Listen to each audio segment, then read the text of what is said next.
Bismillahirrahmanirrahim. Assalamualaikum warahmatullahi wabarakatuh. Alhamdulillahi nahmaduhu wa nasta'inuhu wa nastaghfiruhu min shururi anfusina wa min sayyiati a'malina. Man yahdihillahu fala mudilla lahu wa man yudlil fala hadiya lahu. Wassalatu wassalamu ala asyrafil anbiya'i wal mursalin wa ala alihi wa ashabihi wa qarabatihi ajma'in wa ba'du.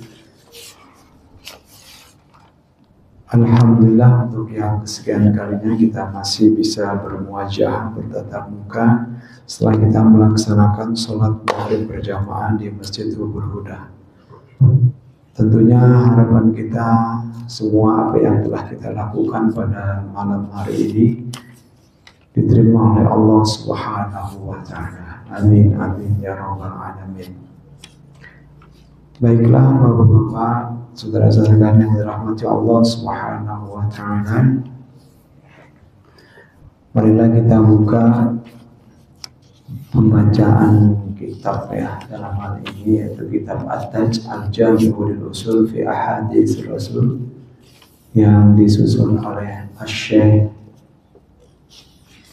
Mansur Ali Nasif, salah satu ulama Al-Azhar Asy-Syarif. Baiklah, marilah kita sama-sama dengan kepada suratul Fatihah.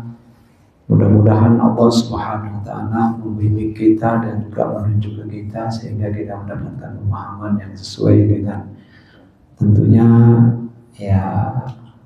berdasarkan sunnah Rasulullah dan juga hadis firman Allah Subhanahu wa Ta'ala. Ala hadiniya wa likuliyanatin salihah wa ila hadratin nabiyil mustafa Muhammad sallallahu alaihi wasallam syai'un lillahi wa al-Fatihah. A'udzu billahi minasy syaithanir rajim. Bismillahirrahmanirrahim. Alhamdulillahi rabbil alamin. Arrahmanir rahim. Maliki yaumiddin. Iyyaka na'budu wa iyyaka nasta'in. Ihdinas siratal mustaqim. Siratal ladzina an'amta 'alaihim ghairil maghdubi 'alaihim waladdallin. Amin. Al-babu sabi'u fi sujudis sahwi wa tilawati. Bab ketujuh tentang sujud sahwi dan sujud tilawah. Masih ada beberapa dalil, baik itu pertama hadis-hadis Rasulullah yang disampaikan di dalam kitab ini. Tentunya kita sudah bahas kemarin di awal beberapa hadis yang sudah saya sampaikan dan juga saya sudah singgung kemarin.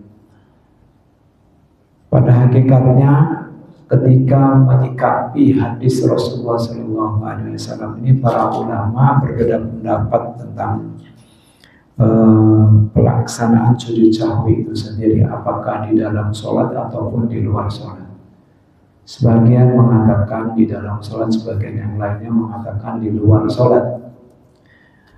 Disebutkan dalam kitab ini, wa hadza kulluhu khilafun fil afdal.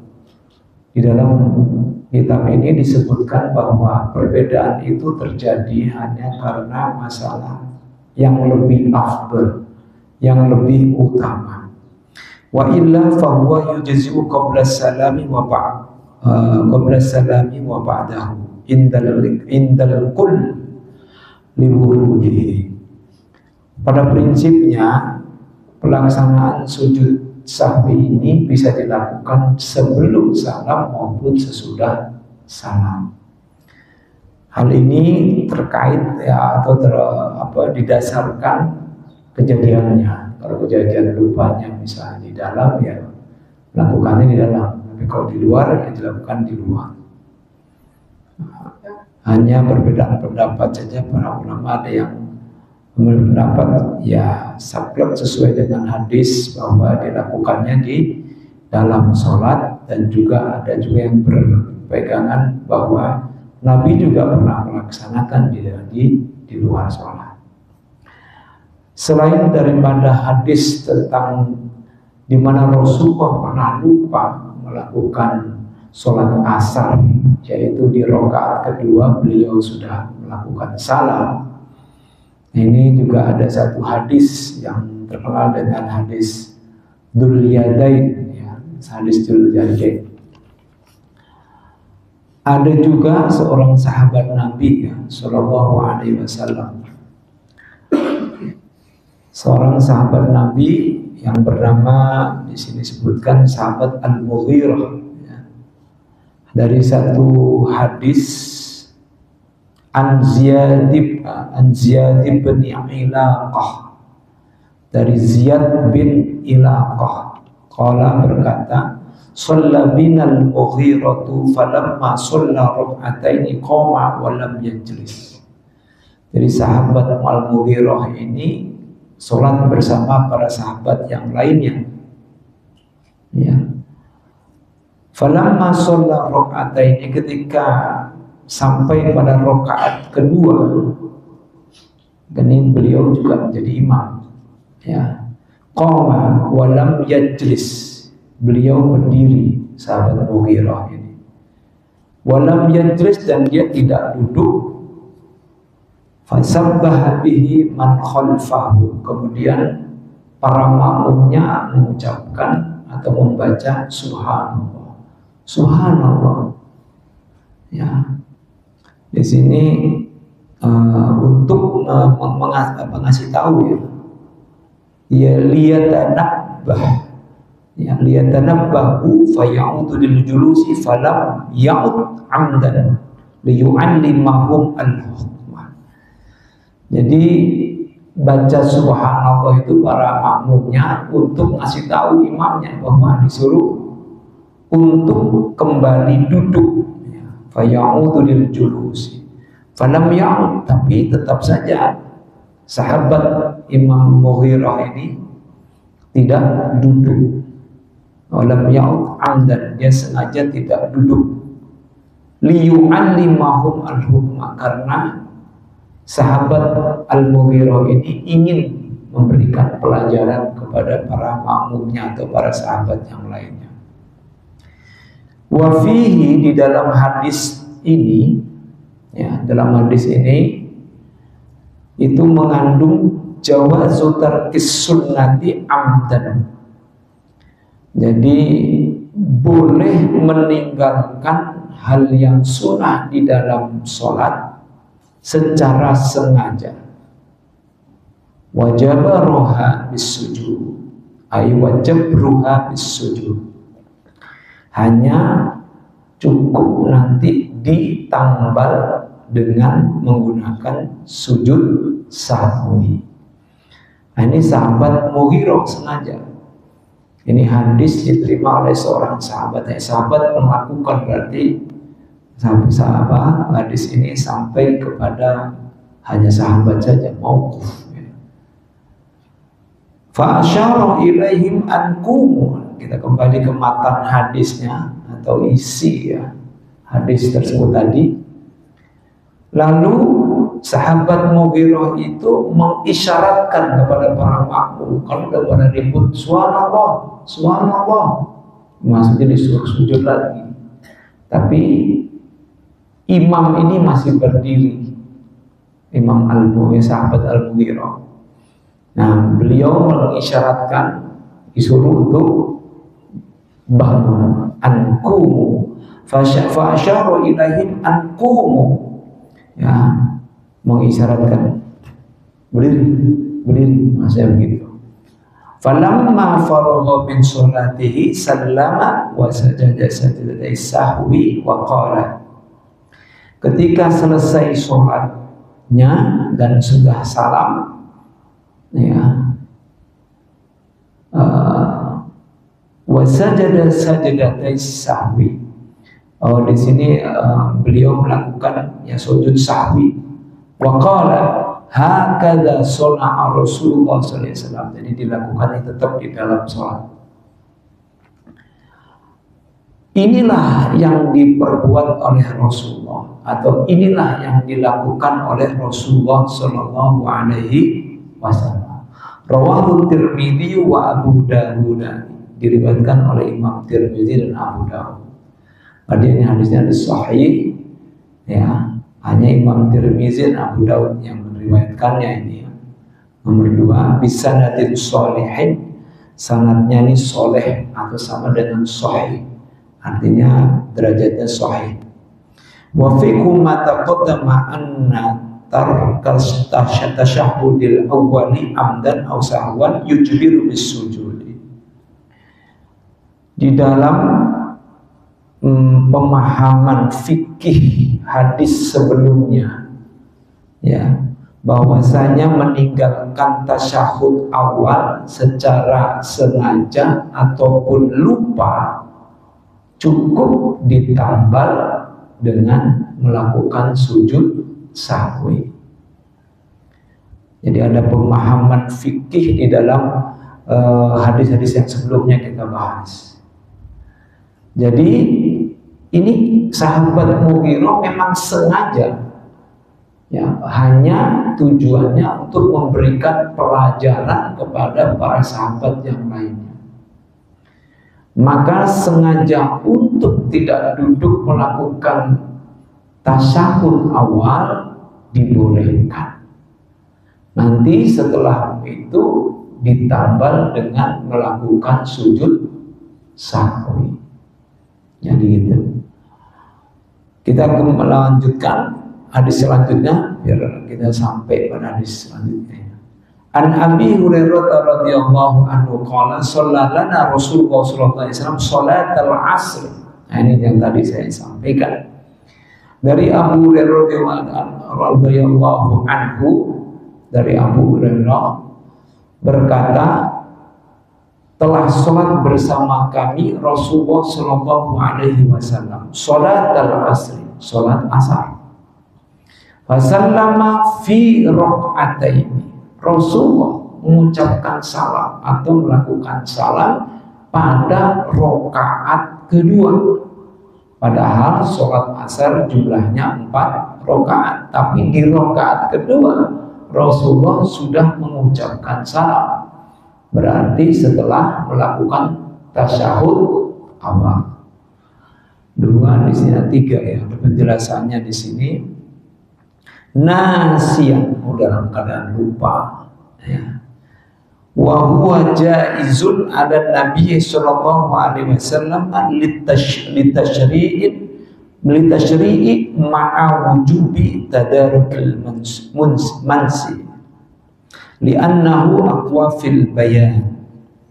Dan ini sesuatu hal, ya, lupa itu merupakan sifat juga bagi Rasulullah. Kan sifat Rasulullah ada 3 ya. Ada sifat wajib, ada sifat mustahil, ada sifat jaiz. Sifat wajib yaitu sidik, amanah, tabligh, fatonah. Sidik berkata jujur, berkata benar, ya. Terus amanah, dapat dipercaya. Kita tahu sejak muda, ya, bukan muda, usia 35, beliau sudah bisa beliau dipercaya oleh orang-orang Quraisy pada saat itu, ya, karena beliau adalah orang yang pertama kali datang ke masjid pada saat itu adalah perbaikan Ka'bah, dan di situ ada peletakan kembali Hajar Aswad, ya, sehingga pada ribut kepala suku pada saat itu, maka ditetapkanlah oleh, ya, orang yang dihormati atau sesepuh lah, ya, yang tentunya akhirnya besok siapa yang datang pertama kali dialah yang menetapkan untuk peletakan Hajar Aswad. Ternyata Nabi Muhammad SAW berarti usia 35 tahun belum menjadi seorang nabi. Dia belum diangkat menjadi seorang nabi, ya. Nah, saat itulah, ya, dengan dia tidak melakukan, ya, kalau main egois ya udah Pak, dia letakkan sendiri. Tetapi dengan akalnya yang cerdas, karena ada sifat wajib beliau yang bernama fatonah, yaitu artinya mahir atau cerdas, ya, fatonah. Jadi diambilkannya sorban, kemudian diletakkan batu hajar di situ, lalu kepala suku semuanya untuk memegang masing-masing di ujung-ujungnya, dan diletakkanlah saat itu Hajar Aswad ke tempatnya semula. Dan disinilah, Ya, apalagi sejak remaja juga ya, di usia sekitar 14 tahun beliau juga sudah sering mengikuti ya sebuah peperangan ya antar suku, biasanya itu peperangan bersuku. Kita pernah dengar juga ada perang apa itu sebelum beliau ini, perang Fijar ya, yang diikuti oleh Nabi Muhammad SAW sebelum beliau menjadi nabi. Ya kalau nggak salah perang Fijar, di mana beliau hanya bertugas membawa perangkat-perangkat aja, itu seperti kayak bawa air dan lain sebagainya.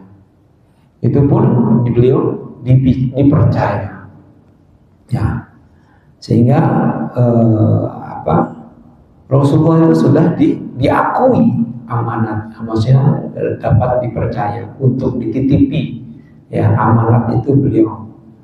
Nah, itu kan sifat wajib ya, berarti ada sidik, amanah, tabligh. Tabligh itu artinya menyampaikan, ya, tidak menyembunyikan. Apapun yang datang dari Allah beliau sampaikan, ya, tidak pernah beliau sembunyikan. Kemudian fatonah, cerdas. Tadi sudah kita bisa lihat kecerdasannya. Nah, ada sifat mustahil ya, kalau itu sidik lawannya kadzib, dusta. Tidak mungkin bagi seorang Rasulullah itu memiliki sifat dusta. Dan ini juga tidak hanya Nabi Muhammad, semua nabi yang mempunyai 4 sifat ini.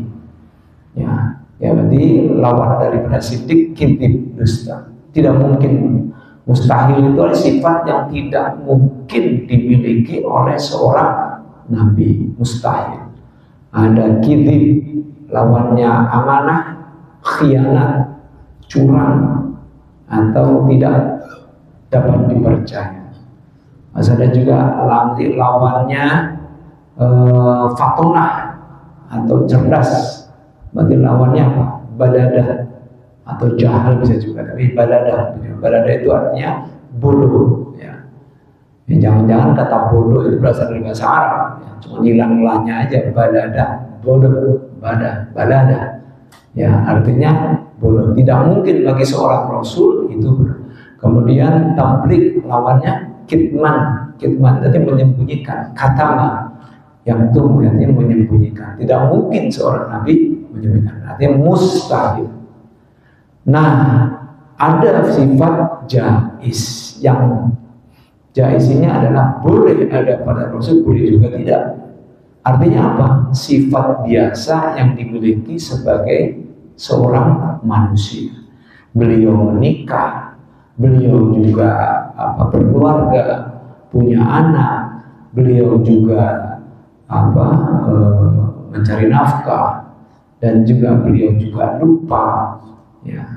Nah, pada saat ini kebetulan ini beliau dalam keadaan lupa. Wahwa jaizun ala nabi, ini lupa. Dan ini pun juga dalam rangka untuk mensyariatkan sesuatu. Kelupaannya Rasulullah itu memang disengaja oleh Allah untuk apa? Untuk dijadikan sebagai penetapan hukum atau tasyri', ya, penetapan hukum syariat, ya, hukum syariat tentang bahwa nah setelah ini bahwa ada satu amalan atau amalan yang disebut dengan melakukan sujud sahwi. Kemudian kita lanjut lagi sana ya, karena sesungguhnya dengan aplikatif ya atau praktis itulah yang kemudian lebih kalau di sini sebutnya aqwalil bayan, lebih kuat untuk memberikan penjelasan kepada orang-orang. Maka wajar dalam hadis yang lain disebutkan shollu kama ra'aitumuni usolli. Sholatlah kalian sebagaimana aku melaksanakan praktek sholat itu. Jadi hadis Rasulullah itu tidak hanya berupa perkataan, tapi juga berupa perbuatan dan juga berupa ketetapan takrir atau diamnya Rasulullah. Diamnya Rasulullah menunjukkan setujunya Rasulullah atas perbuatan orang lain, apakah itu sahabat, apakah itu dari keluarganya atau dari orang lain, beliau diam, maka ya ditetapkan. Seperti misalnya ya Umar ibn Khattab, apakah ya Umar bin Khattab itu melaksanakan apa? Kalau tarawih ya, nah sholat sunnah tarawih itu kan dilakukannya berjamaah, berkumpul, dan jumlahnya pun beliau lebih dari apa yang dilakukan oleh Rasulullah. Tapi Rasulullah yang dilakukan ada sebagian yang berpendapat bahwa itu adalah qiyamul lail. Ya, Rasulullah pernah mengikuti cuma tiga kali dalam pelaksanaan sholat di malam bulan Ramadan. Tapi disebutnya sebagai ada yang berpendapat qiyamul lail. Tapi rata-rata kita seharusnya yang tarawih sesungguhnya itu yang dicetuskan oleh sahabat Umar ibn Khattab. Jumlahnya 20 ya, 20 rakaat ditambah 3 witir, jadi 23 rakaat. Kalau di Masjidil Haram berapa rakaat? 23 ya kalau nggak salah, 23. Kalau di Madinah lebih kayaknya deh kalau ya. Tapi 8 rakaat pun tidak apa-apa, walaupun itu adalah hadis yang disampaikan tidak secara jelas gamblang menjelaskan tentang tarawih. Nah, kata-kata tarawih itu kan maknanya apa? Santai, roha, istirahat, santai. Maksudnya apa? Ya nggak boleh buru-buru lah. Ya, artinya jangan cepat-cepat. Ini ada juga sholat tarawih. Banyak sih 23 rakaat, 20 rakaat, tapi tumaninanya nggak ada. Nah, ini ada aja ya, tumaninanya nggak ada. Tapi itu yang banyak dicari kadang-kadang anak muda ini. Nah, baik, kita kembali. Jadi memang banyak ada yang beberapa hal yang cetusan oleh yang ide atau ijtihad daripada para sahabat Nabi. Termasuk ijtihad Umar bin Khattab untuk usul kepada sahabat Abu Bakar As-Siddiq pada saat di pemerintahan Khalifah Abu Bakar As-Siddiq untuk mengumpulkan manuskrip Al-Quran, ya, ayat-ayat Al-Quran yang tersebar di kulit, tersebar di tulang-tulang unta, tulisan unta di kulit-kulit unta, di kayu dan sebagainya, itu kemudian dikumpulkan jadi satu, ya, para hufaz, para penghafal Quran dikumpulkan. Ini usulan Umar bin Khattab kepada sahabat Abu Bakar. Abu Bakar mengatakan ini kan tidak dilakukan oleh Nabi, tapi dorongan sahabat Umar bin Khattab akhirnya dilakukanlah oleh Khalifah Abu Bakar pada saat itu. Dikumpulkan menjadi satu, tapi belum menjadi Al-Quran. Maksudnya belum menjadi kitab. Kitab itu kan berasal dari kata kataba ya. Kataba itu yang menulis, kitab. Artinya apa? Ya, perkataan atau redaksi yang tertulis dalam sebuah lembaran atau lembaran buku. Kalau kitab itu kan sudah menjadi satu buku ya, penyebutan kitab. Beda dengan suhuf. Kalau suhuf itu kan lembaran wahyu Allah. Kan gitu. Seperti Nabi Musa punya suhuf, ya, Ibrahim suhuf, ya kan, banyak nabi-nabi banyak diberikan suhuf tapi tidak diberi kitab. Kalau Nabi Musa ada suhuf juga, ada kitab juga. Nabi Ibrahim cuma suhuf saja, ya, lembaran wahyu Allah. Nah, itu pun kodifikasi atau penyusunan menjadi satu kitab Al-Quran itu tidak terjadi di zaman Nabi Muhammad, melainkan terjadi di zaman Khalifah Utsman bin Affan. Jadi melalui perkembangan dari sahabat. Jadi mengapa Umar itu usul sekali kepada Abu Bakar? Karena saat itu terjadi perang yang luar biasa, yaitu perang kepada orang-orang kalangan munafik, para nabi palsu, yang saat itu muncul banyak nabi palsu. Di antaranya yang paling terkenal yaitu Musailamah al-Kadzdzab. Nah, di situ disebut dengan perang Yamamah. Ya, di situ banyak para hufaz yang meninggal dunia.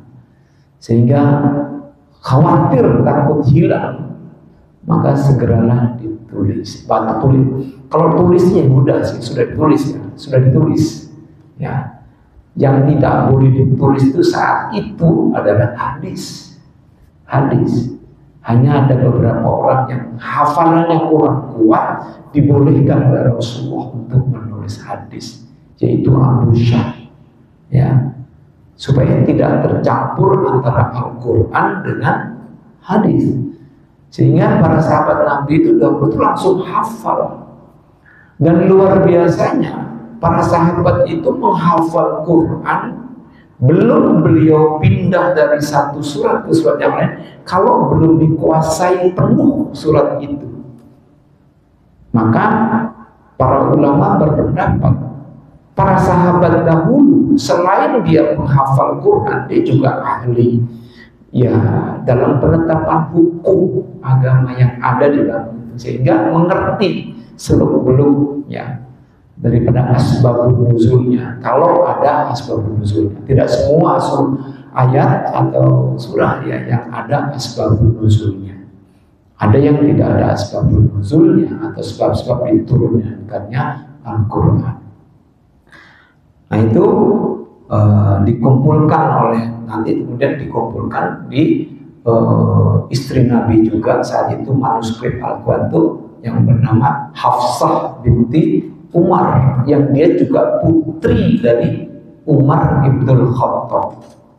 Dan itu dari situlah diambil oleh Khalifah Utsman bin Affan, dicetak, dibikin buku sebanyak 5 dia ada 5 yang disebut dengan Quran Utsmani ya, kalau saya Quran Utsmani ya. Dan dari situlah kemudian disebarkan, dan itulah Al-Quran yang sekarang ini mengacu kepada penulisan mengacu kepada kodifikasi kitab Quran pada masa Khalifah Utsman bin Affan. Jadi itu. Dan saat itu juga belum ada harokat. Jangankan harokat, titik 2, titik di bawah, titik di atas itu belum ada, rata. Coba deh sekali-kali cari itu bentuk Al-Quran yang asli yang tebalnya segini, ya itu tidak ada harokat A, tidak ada harokat I, nggak ada. Sehingga yang mampu membaca hanya orang Arab saat itu. Nah ketika nanti tersebar, barulah di zaman kalau nggak salah Abul Aswad Ad-Du'ali itu di masa Khalifah Ali bin Abi Thalib. Itu pun baru titik di atas gitu, baru nanti berkembang lagi ya. Ada yang disebut dengan al-mahalli, berkembang lagi perkembangan sampai sempurna. Tapi tetap itu dibimbing oleh ya dibimbing dalam arti oleh Allah Subhanahu wa Ta'ala. Jadi tauqifin Nabi, artinya ketetapan yang berdasarkan wahyu Allah terhadap Nabi Muhammad SAW. Baik, kita kembali lagi, mohon maaf nih.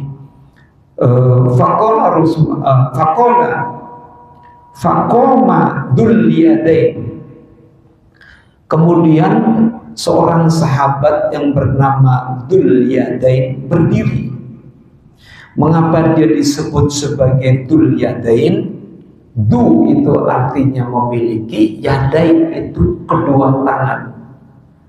Tangannya itu khas. Di sini disebut, maka disebutlah kalau dulu itu kan ada istilah kunyah. Kunyah itu artinya panggilan, gelar. Ya.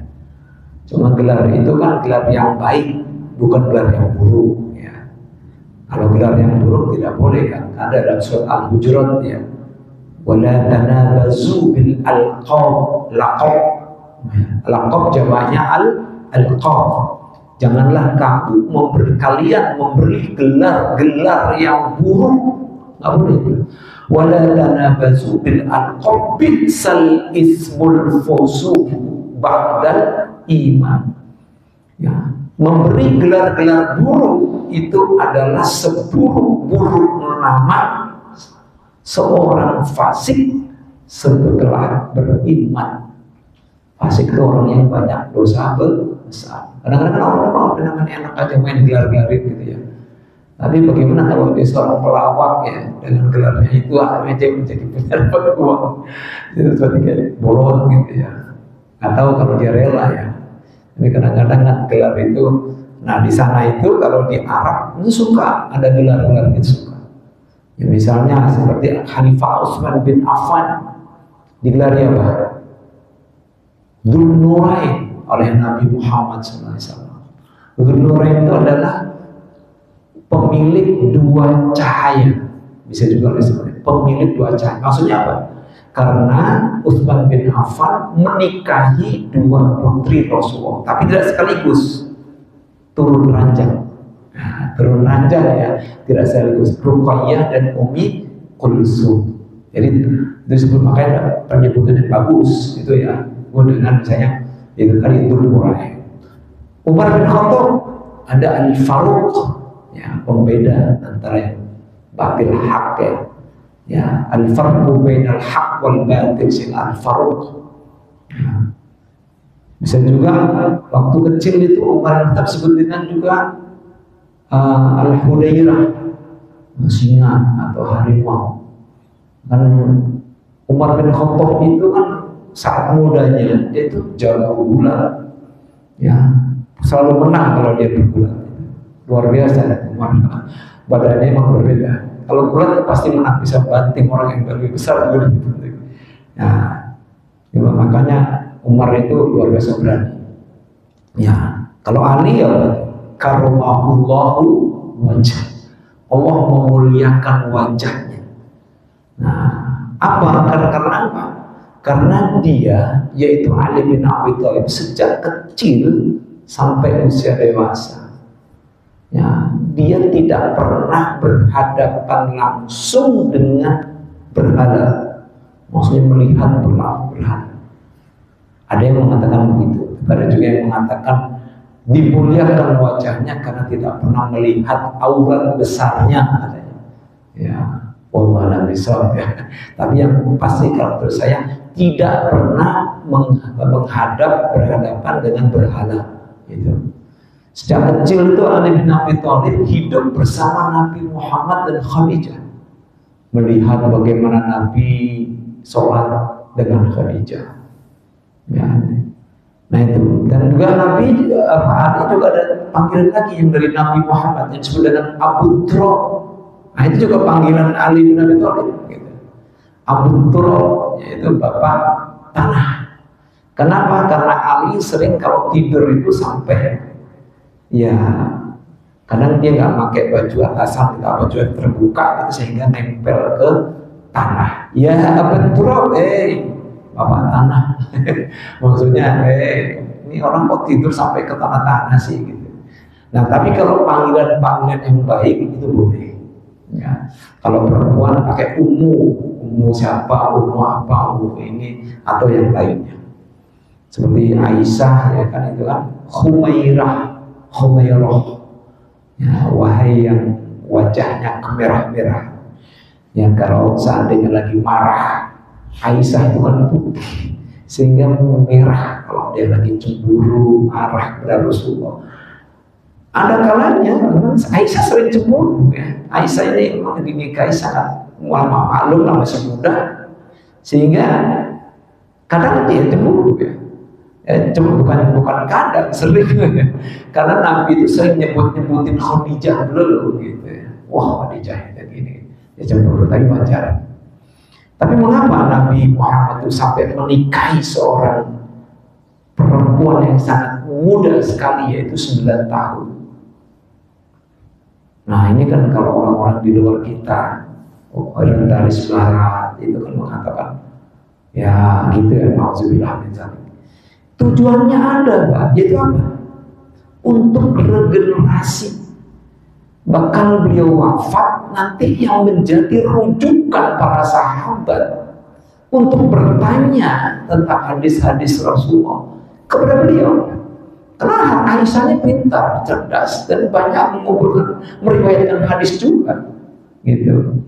Dan ada beberapa hadis-hadis yang terkait dengan wanita itu banyak diterima oleh Aisyah radhiyallahu anha. Nah itu regenerasi sebenarnya. Padahal sebelumnya janda-janda terus ya. Nah itu regenerasi ya. Ada satu pendapat mengatakan gitu ya, satu ini ulama. Baik, kita lanjutkan. Nah, Dzul-Yadain ini mengapa disebut dengan orang yang memiliki dua tangan? Dzul-Yadain sih ada penyebutan.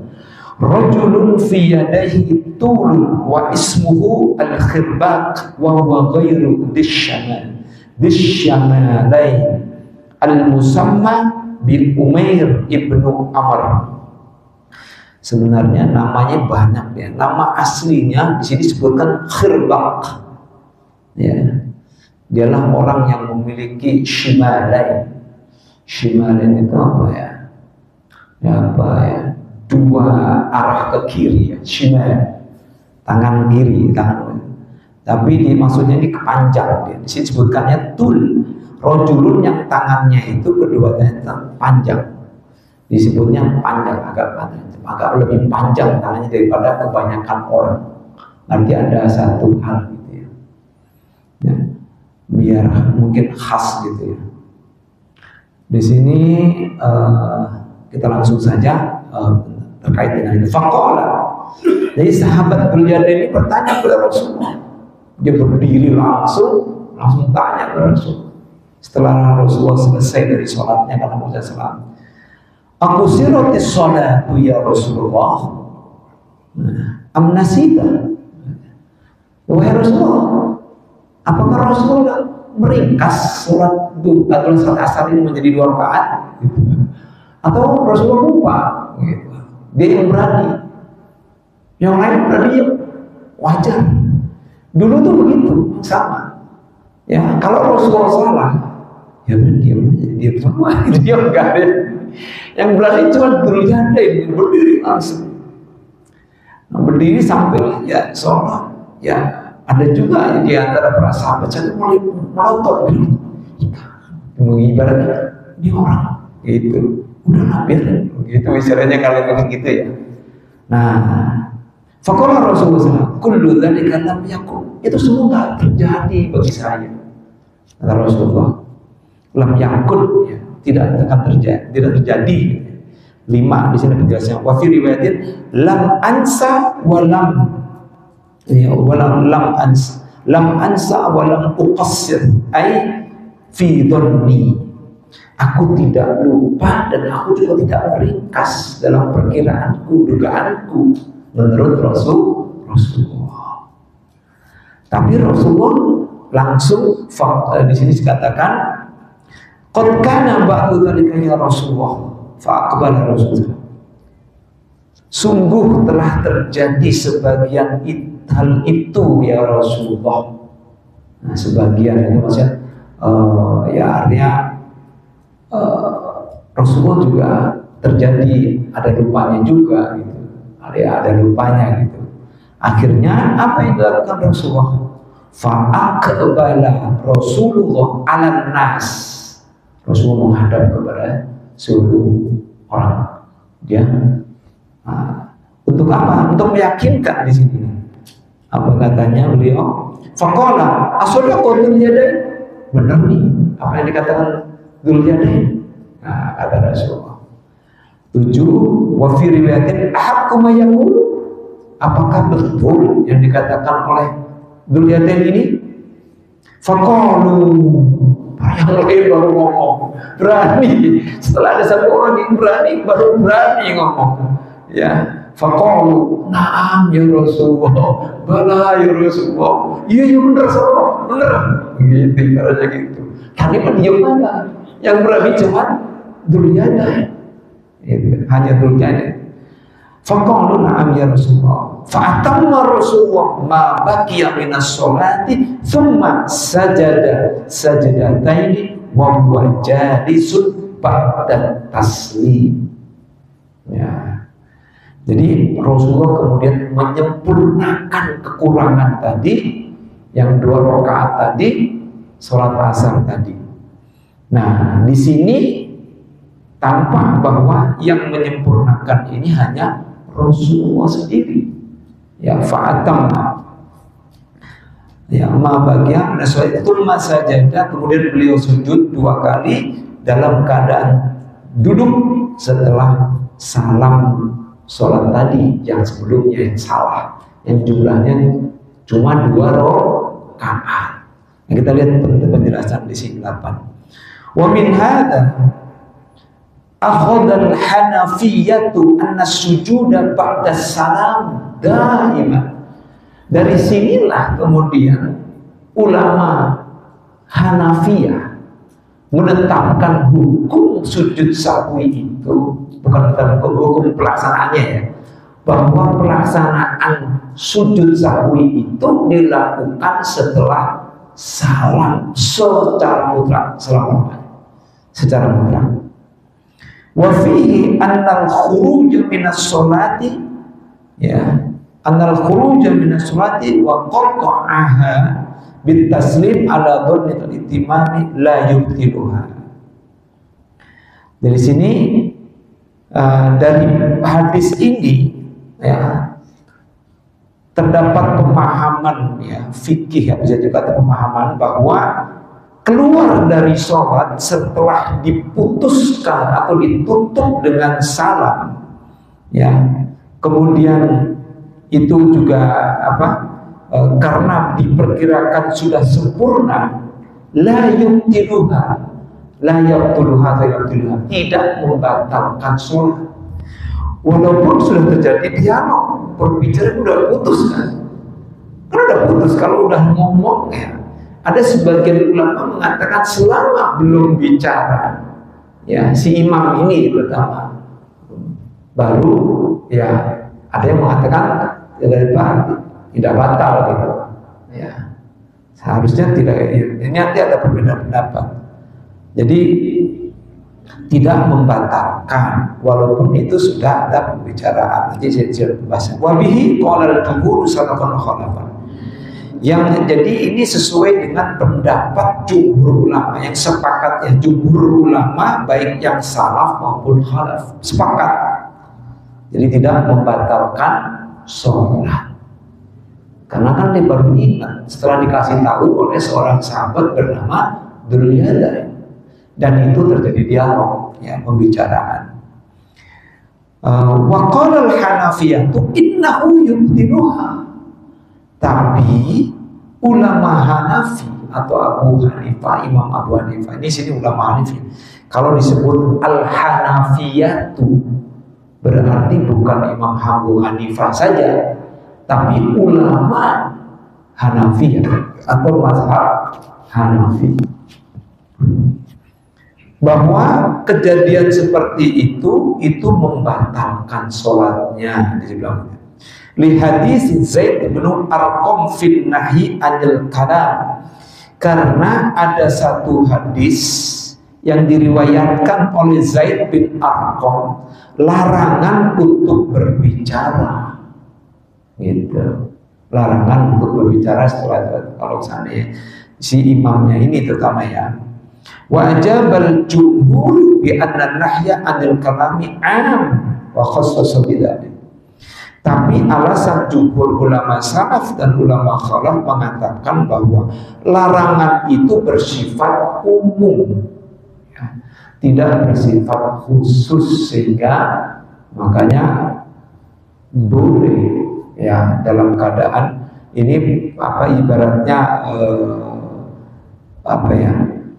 alasan daripada atau pendapat daripada jumhur ulama salaf dan ulama khalaf berarti tidak membatalkan. Tapi kalau kita berpendapat dengan ulama Hanafiyah, ya batal gitu, dianggapnya batal, sudah batal. Baik, kita lanjutkan. Ini sudah habis. Rawahul khamsatu, hadis ini diriwayatkan oleh imam yang 5. Berarti Imam Bukhari al-khamsah, Imam Muslim, Imam An-Nasai, Abu Dawud, Nasai, Tirmizi. Imam berarti Bukhari, Muslim, Abu Dawud, Nasai, Tirmizi. Berarti Ibnu Majah tidak, ya Ibnu Majah tidak. Nah ini selanjutnya An-Imran bin Husain. Ada satu hadis lagi nih, nanti kita ada pembahasannya di sini juga. Ini udah yang hadis tadi udah kita anggap selesai. Lanjutkan dari Imran bin Husain radhiyallahu anhu qala sallama Rasulullah sallallahu alaihi wasallam fi thalathi raka'atin min al-'ashr thumma qama fadakhala al-hujrata faqama rajulun basitul yadaini faqala. Riwayatnya beda nih. Kalau hadis yang pertama tadi yang disampaikan oleh sahabat Abu Hurairah itu di rakaat kedua, ya. Tapi ini di rakaat ketiga kali ini, ya. Imran bin Husain. Sallama Rasulullah SAW fi salasi raka'atin. Rasulullah mengucapkan salam pada saat rakaat yang ketiga di sholat asar. Tsumma qama fadakhala al-hujrah. Kemudian beliau berdiri. Lalu beliau masuk kamar. Kan dekat ya kamar beliau itu kan dekat. Kalau rumah beliau di situ dengan Aisyah radhiyallahu anha dan juga disitulah Rasulullah rumahnya di situ, makamnya juga di situ ya. Wafat kan boleh dimakamkan di situ. Hanya Aisyah radhiyallahu anha ya, pada saat itu sebenarnya para sahabat itu ingin menghendaki Aisyah itu dimakamkan di samping kuburan Rasulullah gitu. Tetapi Aisyah tak mau. Aisyah itu tidak mau. Tolong. Jadi tidak ada semacam wasiat ya, pokoknya ada wasiat lah bahwa nanti kalau saya meninggal jangan dikuburkan di dalam Rasul, tapi dikuburkan di makam Al-Baqi. Ya, Baqi kan itu dari sampingnya Masjid Nabawi. Situ Aisyah radhiyallahu anha. Sebenarnya karena beliau ini kan lebih banyak tinggal bersama Aisyah radhiyallahu anha setelah meninggalnya Khadijah ya. Kan dengan Khadijah selama berapa tahun tuh? Sekitar 15 tahun kalau nggak salah, 25 tahun, 15 tahun. Ya, sekitar 15 tahun ya. Khadijah kan meninggal usia 65 tahun, kalau 65 tahun Khadijah meninggal dunia. Kalau menikah dengan Rasulullah 40 ya. Ya 25 tahun Pak berarti. Kalau 25 tahun dan maaf 25 tahun 25 tahun hidup bersama Khadijah. Beliau poligami setelah meninggalnya Khadijah. Berarti istri pertama. Jadi kalau bapak-bapak mau pengen poligami setelah nanti ada istri pertama dulu tinggal. Ya istri pertama baru melakukan poligami. Nah, kalau mengikuti Rasulullah, mengikuti Rasulullah berarti kan Khadijah meninggal dulu, ya selama 25 tahun hidup dengan Rasulullah, baru kemudian Rasulullah menikah lagi setelah itu ya. Tidak dengan Aisyah dulu ya, dengan siapa ya setelah itu ya? Ada saya lupa itu 2 dulu kalau nggak salah. Hafsah bintu Umar. Ya, sebenarnya Umar juga pernah. Nanti juga akan itu ya. Nah, setelah itu juga ada nikah dengan istri-istri yang lainnya. Sampai lupa saya tidak ada itu. Baik, ini udah adar ya, mohon maaf ini.